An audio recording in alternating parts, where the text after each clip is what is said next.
same worries, the same struggles, and things still being quite difficult at home, or sometimes in other places. We felt that we should offer parents and carers some information and some support to try and give you the sorts of tools and strategies and things that we might use to support young people who have neurodevelopmental differences. There's a few things that's really important to say about the course. So number one is it is not a parenting course. We are not suggesting that your parenting skills aren't good enough, and we're not suggesting that you need to improve your parenting skills. What we are saying is that some children need us to support them in different ways and to do things a bit differently, and sometimes we need a bit of help to try and work out what they are. The course was designed for children who were waiting for an assessment of neurodevelopmental difficulties. So that could be children where parents or other people or the young people themselves wondered whether they might be autistic, or they might have ADHD, or that they might have some neurodevelopmental differences. What's really important to say is that we think this course is relevant to all children, even if you don't think any of those labels or any of those descriptions are relevant to your child.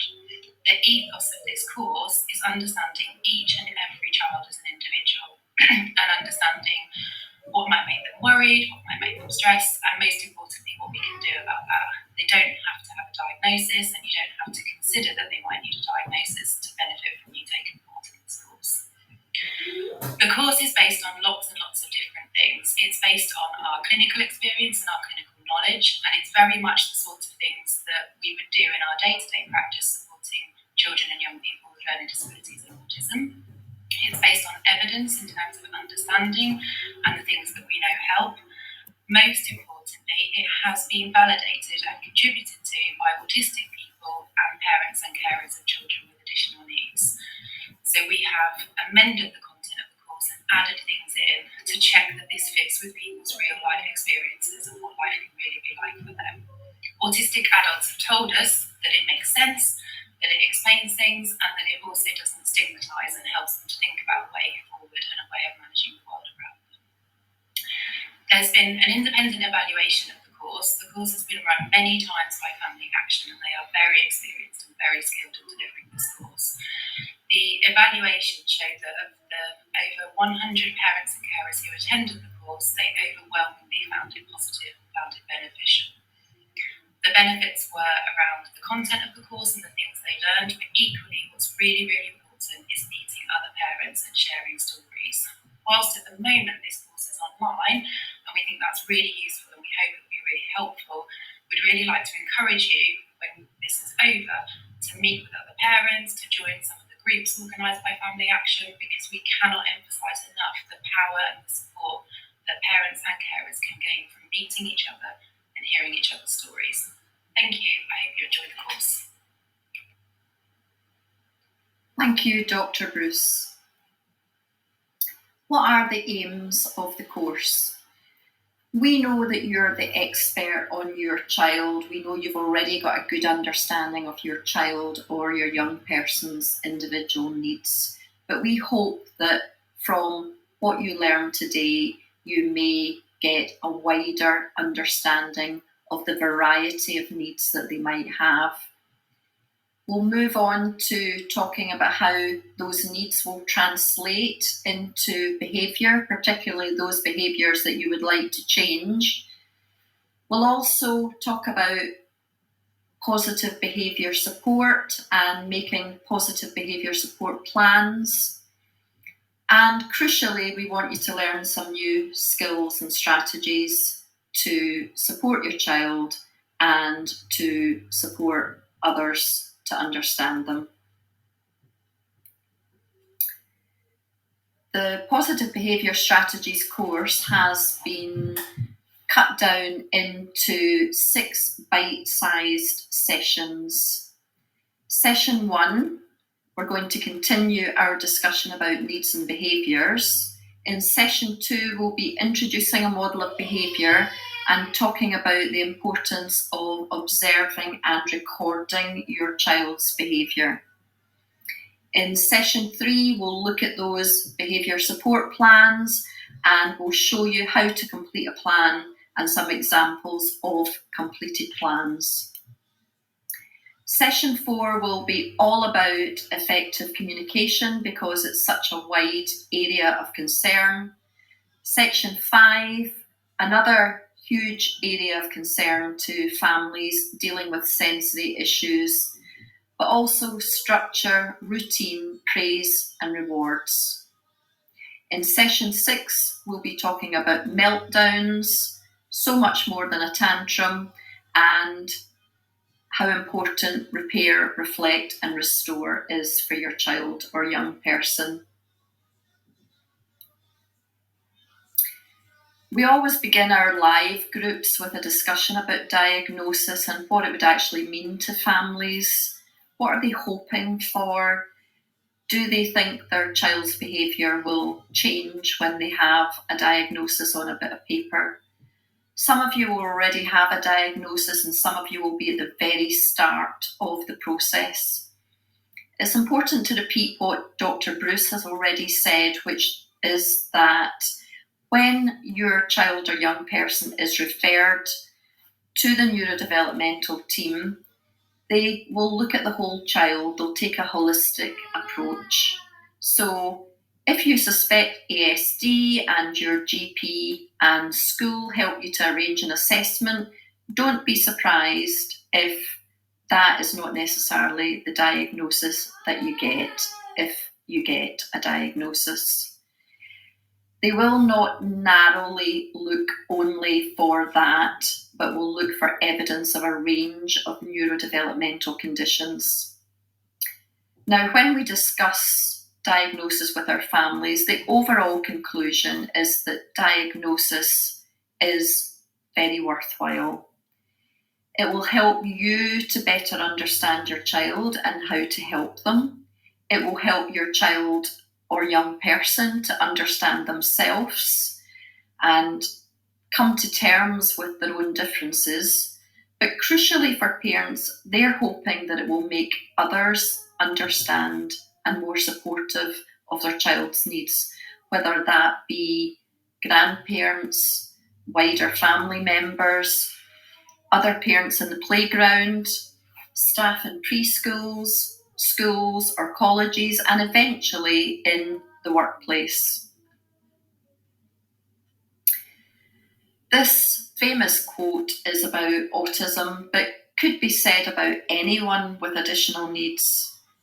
Every person is an individual, they all have their own needs. Now remember that if your child is 7, but they've been assessed as having a developmental age of 4 or 5, then you must expect the behaviours of a 4 or 5-year-old and tailor your expectations accordingly. And be kind to yourself. Looking after any child is difficult. Looking after a child with additional needs can be exhausting and isolating. You feel as if everyone looking in has an opinion about how you could be doing things better, but you are a great parent. It's just the techniques that you've used with your other children and which worked will not necessarily work with this child. Now, we'd like you to try to forget your assumptions about your own child and think afresh about what their needs may be around these areas. Communication. Don't think that because your child has got good speech and language that they don't have communication difficulties. Communication includes interaction. And if your child or young person doesn't really get facial expressions or body language, or if they don't always understand the rules of games that they're playing with other children, or don't understand other people's jokes, then they will have communication and interaction difficulties, and these will frustrate them and worry them. Now, we will return to communication and ways to help in session 4 if that is a particular concern of yours. Understanding. Processing can be slower for a child with additional needs. Working memory could be poor, auditory memory could be poor. Parents tell me, oh, my child is a great reader, so I don't think they've got any understanding difficulties, but decoding words is different from comprehending. If your great reader has no empathy or doesn't have an ability to read between the lines and understand nuance, then they may not be understanding what they're reading or what you're asking them to do or what friends mean when they're talking to them. Other health conditions will have an impact on all of your child's needs, and often there is some comorbidity. Routines. When something changes in the morning, does your child understand that that doesn't necessarily mean that things will be changed all throughout the day? Do you understand that by tidying a messy bedroom, you may have disrupted an ordered scene and that you may be causing your child distress? How chaotic is your home? How often do your plans change? Think about your child's need for routines and what their anxieties might be around that. Where do we start with sensory issues, given that we've only got a short time? We will come back to this in session 5 in greater depth. As well as difficulties with touch, taste, sound, light, smell, those with sensory issues can also have difficulties with balance, which is called the vestibular sense, or spatial awareness, which is proprioception. And sometimes they don't even know when they're full, and that is to do with the gustatory sense. So sensory issues are a lot more complicated than you may think. If during assessment there appear to be significant sensory processing difficulties, then your child will be referred to an occupational therapist. Levels of activity. Hyperactivity can affect sleep hugely, yours and the child's, and it will certainly cause problems for children at school. Schools want children to be able to sit still, to sit on a carpet and listen to some teaching for sometimes half an hour, 45 minutes. They want children to always put their hand up before they shout out. They want children to be aware of other smaller children before they run over them in the playground. All of these things are very difficult for a child with hyperactivity, and difficulties for them in school is very common. Self-esteem is another big area. Children with additional needs are often misunderstood. People, usually outside the family, believe that your child is choosing some of their most challenging behaviour, when in fact they don't actually have that much control very often. Being in trouble a lot will result in very low self-esteem. Ask your child regularly how they feel, what they're good at. Get the school to come on board. For children with additional needs, schools can be creating wow moments if they're not happening naturally. If the class has to do a writing course, what's the problem with getting them to write about your child's specialist area so that it gives them a chance to shine? There's always something that can be done to improve self-esteem once you realise that it is an issue. This diagram just gives you an overview of how much overlap there is between additional needs such as ASD, ADHD, and dyspraxia. Poor impulse control we very much associate with ADHD, but you can see that it's also a trait of autism. Stimming or repetitive behaviours we associate with ASD, but actually it's in the white section and it is a trait of all of these conditions.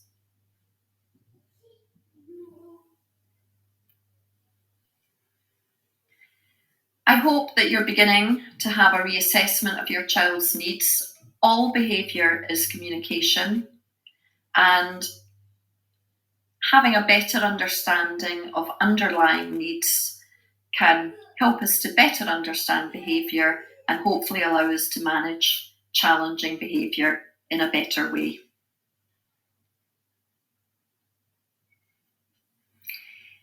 In the coming sessions, we will be thinking more about behaviour. So let's have a little think about what actually makes a behaviour challenging. Do we all find the same things challenging? Does it depend on the environment? A behaviour which you may tolerate in the house because you've chosen to ignore it, like swearing, which is a very common one, does become a challenging behaviour if your child is swearing at you in the playground with other parents looking at you. I know that when my child was small, I did not mind at all stepping over Thomas the Tank Engine and most of his friends hurtling round my living room, but about 5:30, I would start tidying up because my husband, after his own challenging day at work, wanted to come home to a quiet, calm and peaceful house. So you need to think about what you find challenging and what you can live with, and that will be different in every family. I hope that by having this discussion about your child or young person's wider needs, that you will begin to see the world more from their point of view.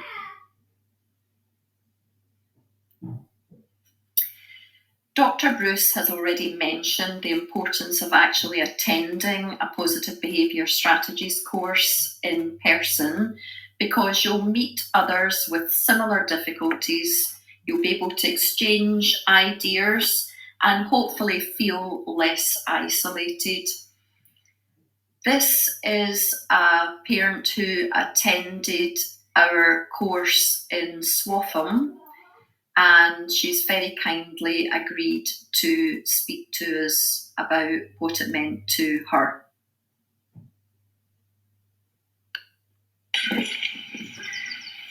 Everyone's journey is different, but there is something for everyone to take away from positive behaviour support.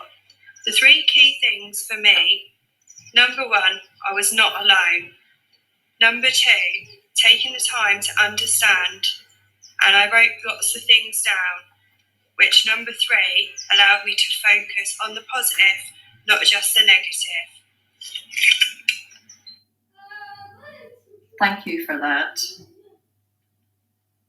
There are many great organisations out there who will either support you and help you, or who will empower you by giving you lots of information about additional needs, or telling you about services and activities which you can access in your community. These are just some of them.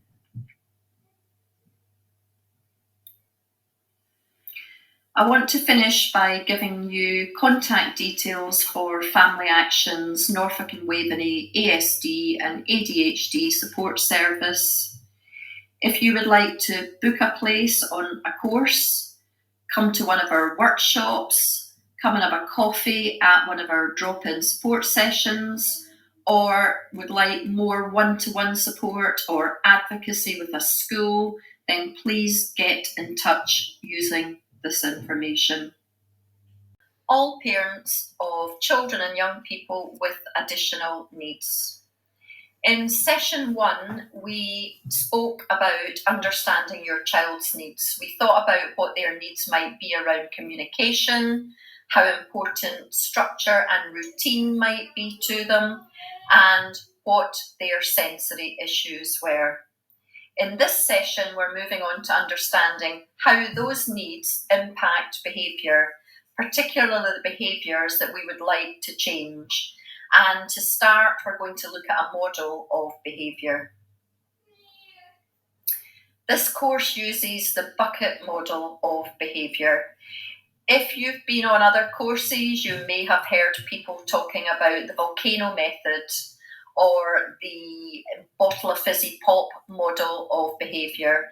But we've found that the bucket model is useful in helping parents to visualise needs and resulting behaviours.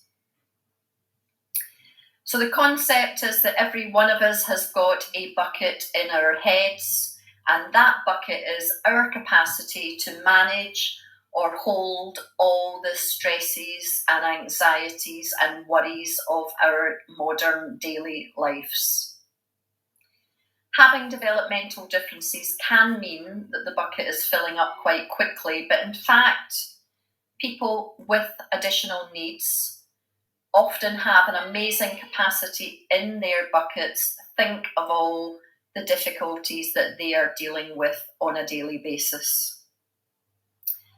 When the bucket is getting full, we will begin to see challenging or distressed behaviour.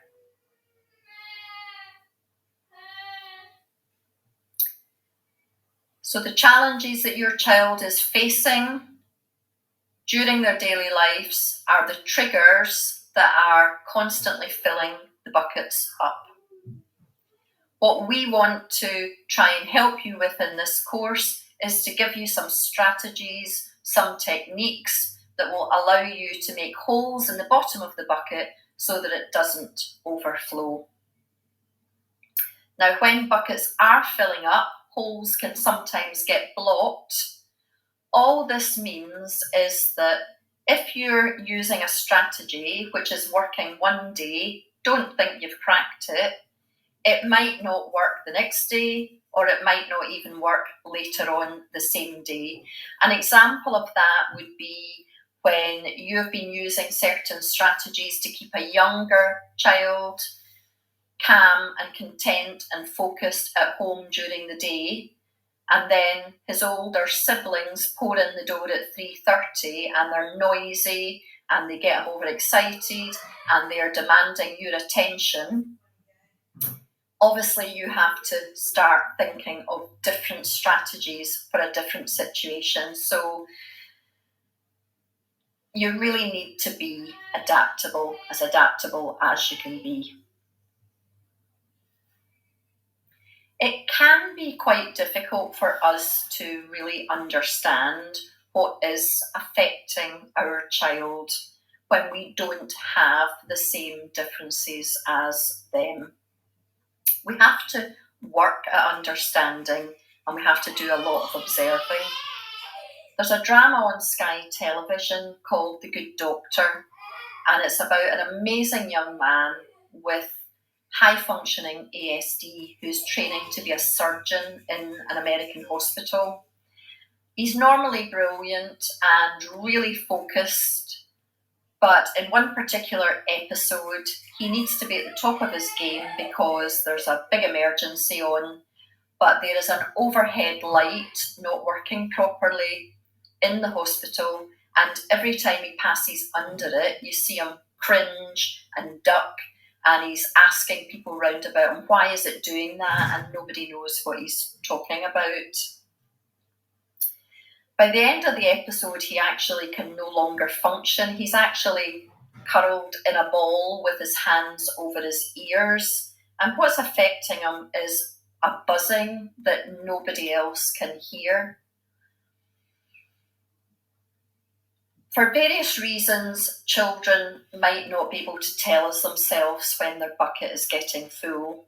They may have delayed communication, or they may have processing difficulties, but also if they've only experienced sound or taste or light in one way, they may believe that everybody else around them experiences them in the same way and not think that they have to mention to us that it's very loud, etc. And they may not be old enough to make holes in the bucket without us helping them. Younger children will certainly need us to put strategies in place, although eventually as they mature, we will want to pass successful strategies on to children to make them more independent. When not enough holes have been made in the bucket, it may overflow, and this is when we will see meltdowns. There are an infinite number of external triggers for behaviour. These are just some of them.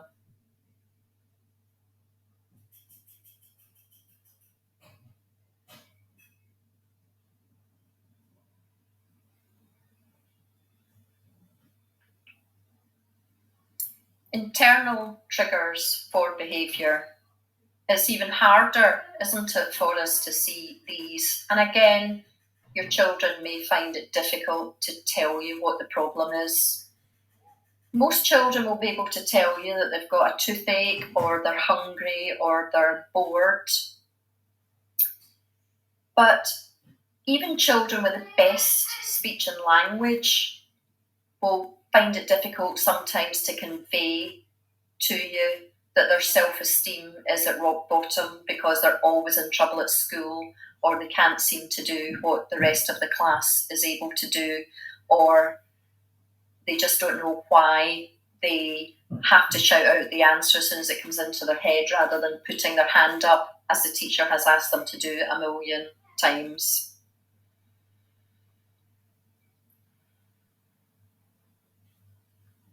So what I'd like you to do is think about what fills up your bucket, and then what might be filling up your children's buckets. Can they let you know? If they're non-verbal, do you have some agreed hand signals or emotion cards that they can use? If they're older, do give them plenty of opportunities to talk to you. We all have busy lives, but it's crucial that they have this outlet, otherwise anxiety will just keep building. And are they old enough to recognise the signs themselves, or do they really need you to tell them when it's time to take themselves out of a situation and start to calm down?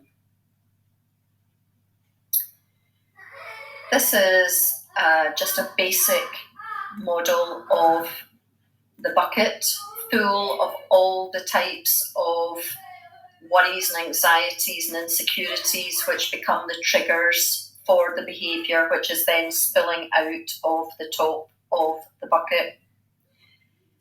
These are just some of them.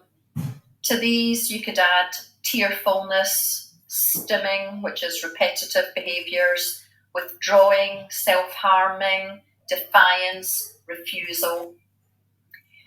Laziness is quite an interesting one. There is a theory that for teenagers with ASD, the effort involved in interacting with their peers and keeping up with what's going on really runs down their batteries. It is exhausting for them. Apparently, this time that they spend alone in their rooms doing nothing at all that we can see is recharging their batteries, and so actually is serving a purpose. So how do you work out what is filling up your child's bucket?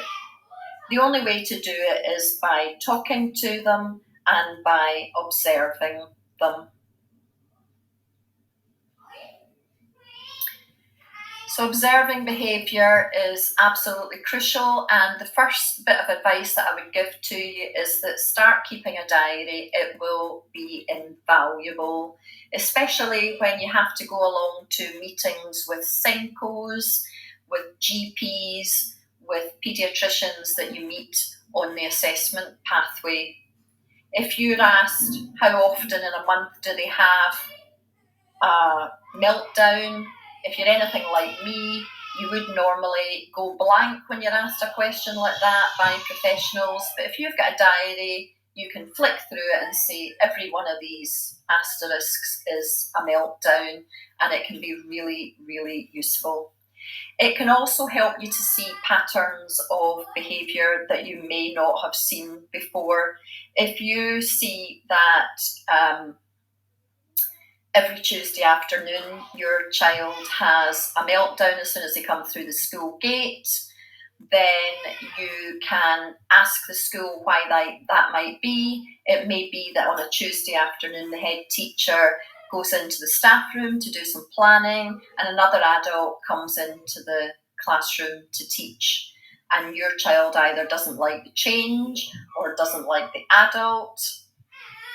It may be with a bit more digging you find out that actually the problem is that they're already worrying about something that's going to happen on Wednesday morning. Maybe PE is on a Wednesday morning and they just don't like that and don't like having to change clothes in front of people, etc.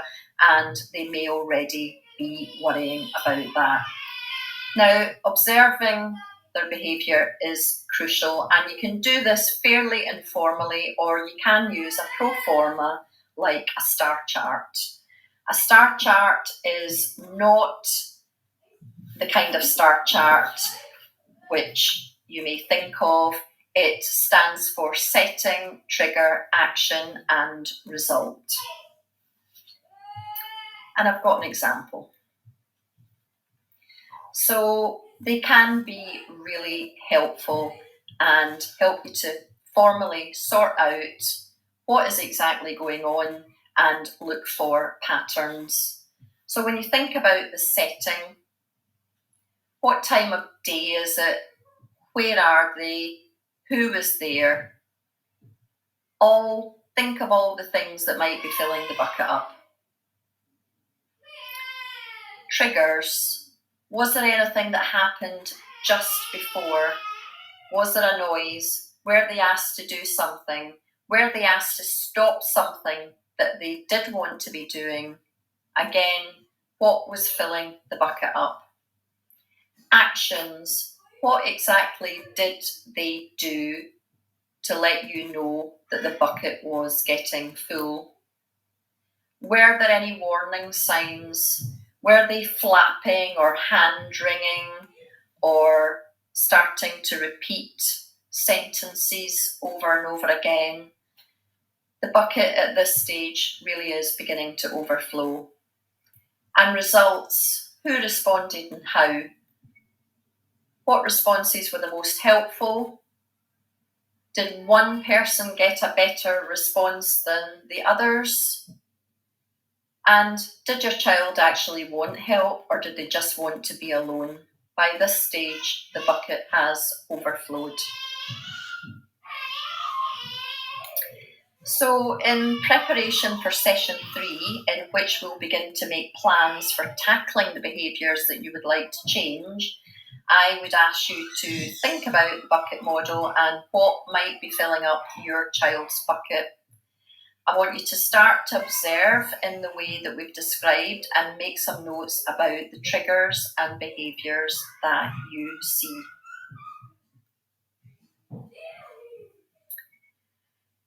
I'd like to stress that this video does not really replace attending an actual PBS course, because when you go there, you're meeting other families. The value of exchanging ideas, networking, sharing your worries cannot be underestimated. These are just a few of the comments parents attending courses have written on the course evaluation form.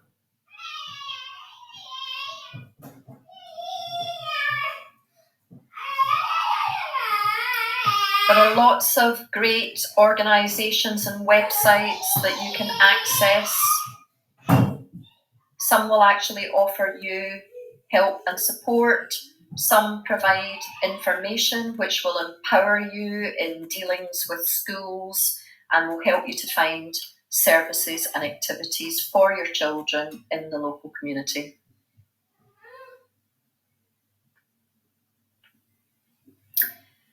I'll finish with some contact details for Family Action's Norfolk and Waveney ASD and ADHD support service. Get in touch with us to book a place on a PBS course, to come to one of our workshops, to drop in for a coffee at one of our drop-in support sessions, or perhaps to ask for some more individual support. And finally, when you close this video, you will find a link to our online customer service questionnaire. It only takes a moment and really helps us to improve our service, and your participation would be much appreciated.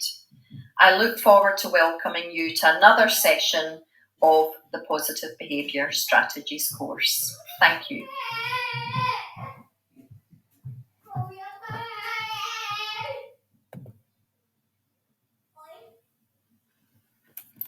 Hello and welcome to Positive Behaviour Strategies Session 3. This is a course created for all parents of children and young people with additional needs.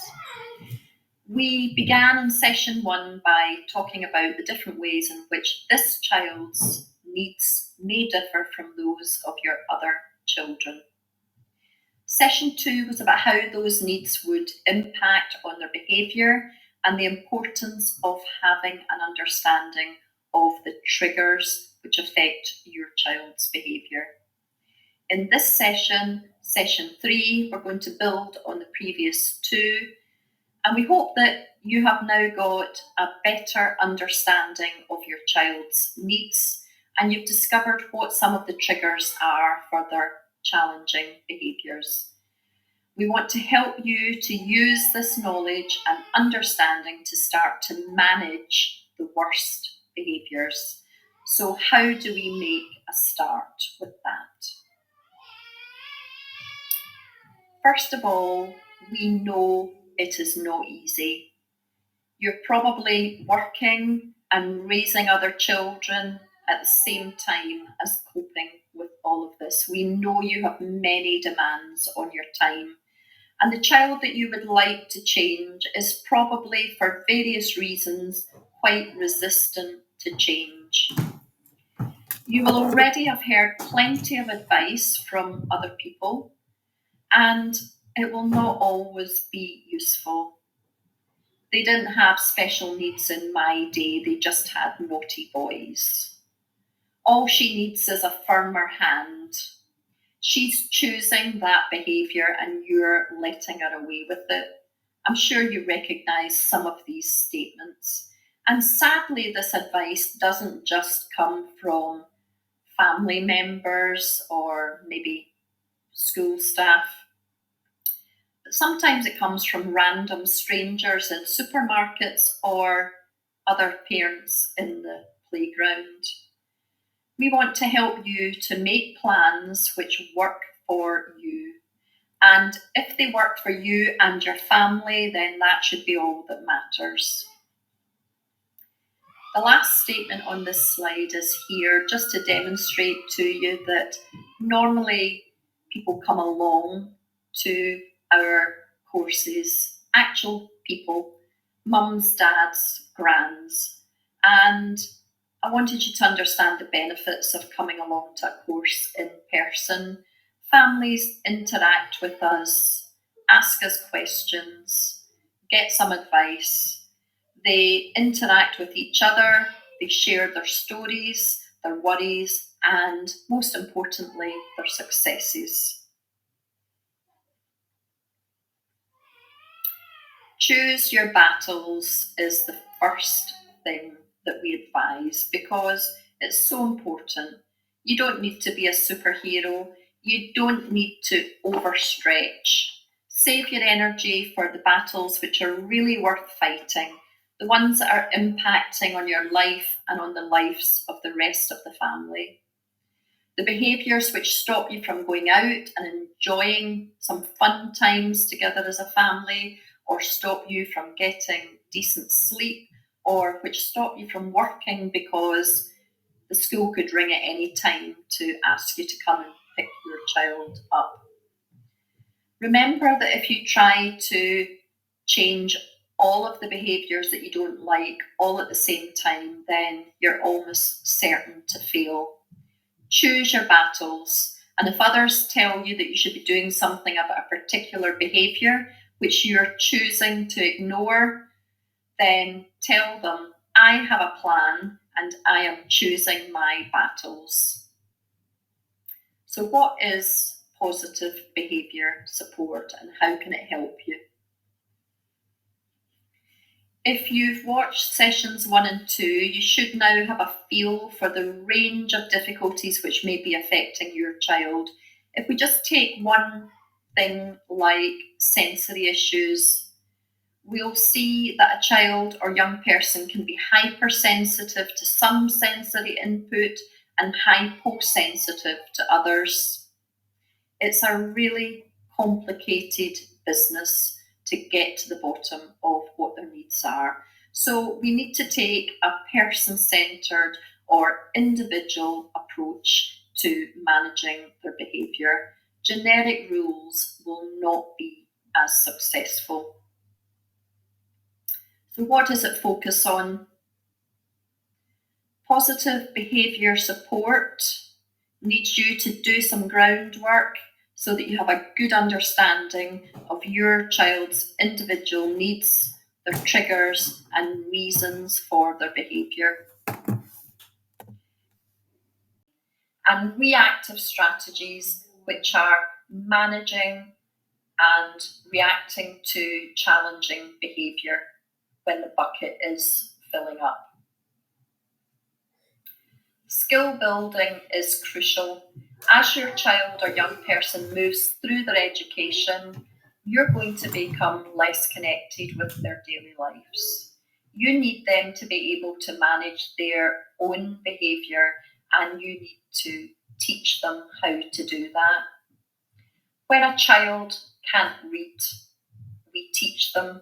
When a child can't ride a bicycle, we teach them. But for some reason, when a child can't behave, we punish them. The benefit of putting what we learn in a plan is that we can then share these with schools and preschools, with older siblings, with grandparents and babysitters. You are the expert on your child. So share the things that you have found work for your child and ask others to support you to provide your child with that consistent approach which they need.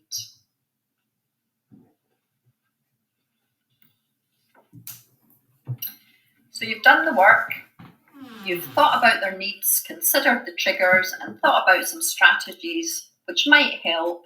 What will the positive behaviour support plan look like? This is a very simple plan with some visual aids on. I used a smiley face in the section called What We Want to See, but remember that children with additional needs and often those with ASD don't smile much, but you all know what your child looks like when they are coping, when they are calm and settled and happy, whether they're smiling all over their faces or not. In more detail, we're going to think of a particular situation, and then we're going to think through what the triggers for challenging behaviour might be in that situation. What are the things that are filling up the bucket? We need to understand what behaviour we want to see in a particular situation, and that might be different if the situation is happening at home than if it is outside where other people can see them.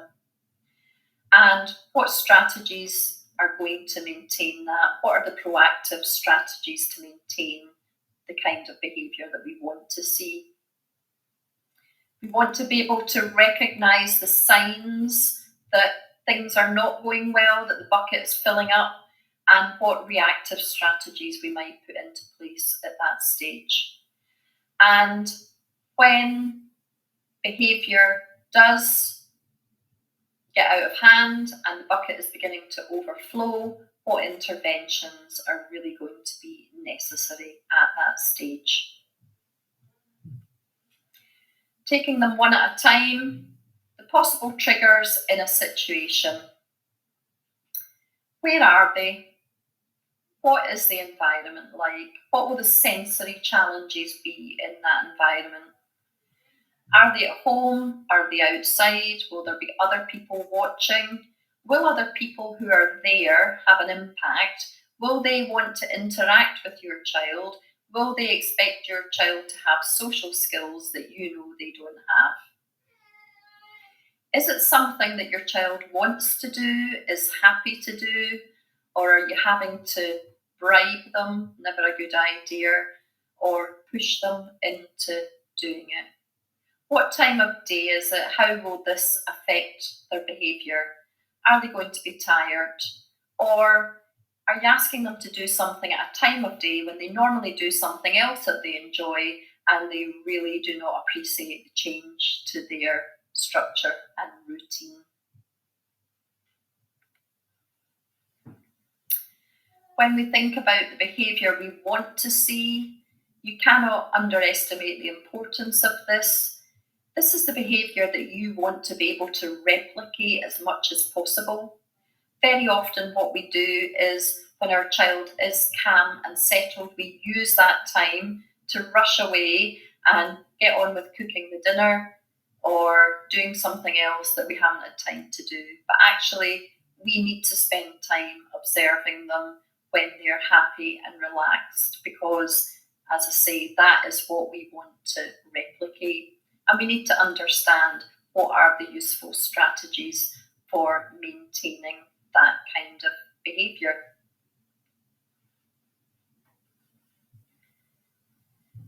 First signs that the bucket is filling up, we're beginning to see signs and behaviour that tells us that our child is becoming overwhelmed or out of control. What does the child do? Do other people notice? Are they able to verbally tell us that they're not coping, or do we have to recognise the signs? And again, what are the reactive strategies that we can start to put in place to make holes in the bucket?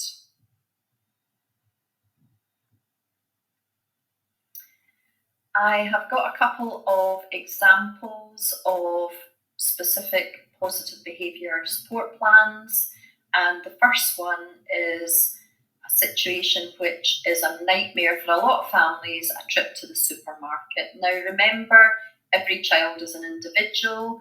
You'll be thinking about what the triggers would be for your child. I've written this as if I'm writing it for my child. I have said that it might be too busy, it might be too noisy, he'll not like being cold in the chilled section, other customers might try to speak to him, his favourite items might not be available, the queues might be much longer than you expected, and he will almost certainly get bored. So those are the triggers for my child in this particular situation. And having thought about what I want to see, I've said not too much running around, staying close to me and the trolley and appearing to be calm and occupied. If things do go off the rails a little bit, what are likely to be the signs that I will see? He'll certainly get loud. He'll try to run to find the next item because he's getting overexcited. He'll stop listening to me unless I get right down at his level and make eye contact and make sure I have his attention. And he may start to press his face into my leg and get very clingy, especially when other customers are passing by. So I've done the groundwork. I know what my triggers might be, what I want to see, and what the signs will be that things are not going as I want them to go. And I then spent some time thinking about what strategies that I would use to maintain good behaviour or react to more challenging behaviour. So I've started with give him his own list of his favourite items, which he is responsible for putting in the trolley, and otherwise keeping him occupied. And I'm going to give him lots of praise for helping me. Now, these are definitely proactive strategies to try and maintain good behaviour. I've also said, Have ear defenders handy, have his hoodie ready to put on if he gets cold, and you can also put the hood on the hoodie up if he doesn't want people to see him or speak to him. There are more reactive strategies when I'm beginning to see that he's becoming overwhelmed. Similarly, have some of his bubble wrap that he likes to pop ready in my handbag to distract him, another reactive strategy. Remind him occasionally that you are buying him a new comic and he can have that in the car if he continues to behave well in the store. Leave after 15 minutes or whatever time you have agreed. You're the person who knows what your child's attention span is, and leave after that time even if you've not quite got everything you need. It's not the end of the world. Maybe you could ask him to wear his sunflowers lanyard, and if the tills are really busy, you should be able to ask somebody to open a new till for you when he's wearing that. So a selection of strategies there for my child to maintain or react the behaviour that you're seeing. I've got another positive behaviour support plan which I prepared earlier, and the situation for this one is a friend coming round after school, full of pitfalls, I'm sure you'll agree. The triggers for this one are that the friend will be playing with her toys, which she won't like. Sharing and turn-taking in games, not her forte. She's going to need a bit of support. And what if she loses? She isn't very happy if she doesn't win, and she never says anything nice when she loses and the other friend wins. She'll not like it if the friend is a noisy eater or scrapes her cutlery on the plate, because you know that that's a trigger when she's eating with her siblings normally. What do you want to see in this particular situation? You want to see children playing nicely together, sharing toys. You'd like to see a few normal or even better than average table manners because you've got a visitor. And you'd like your child to be keen to do this again, because we all want our child to have friends, to have a social life, to have social skills, and become used to social interaction. What are likely to be the first signs in this situation? Snatching of toys, going to the bathroom too regularly and for too long, because you know from previous experience that this is one of your child's coping strategies when she's beginning to get overwhelmed. Asking what time it is, or having an obvious lack of interest, or asking you to intervene when they've got a dispute about something rather than just sorting it out nicely between themselves. And tears, another obvious sign that things are not going well. What have I suggested for myself in order to manage this situation? The first thing I've said is write a social story about this situation and read it to her in the days leading up to the visit. This obviously is a very proactive strategy, but it will help to prepare her for the situation. Tell her that if there are a few really precious toys which she doesn't want to share, then you're prepared to put 3 or 4 of them in a safe place, but on the understanding that that means that the other toys she is happy to share. If she doesn't know what to say when a friend wins a game, then teach her. Repeat it a few times, but teach her what to say. She may not mean it, but at least she'll be able to say it. You could ask her friend to bring a few toys along with her so that they're both sharing. That might help.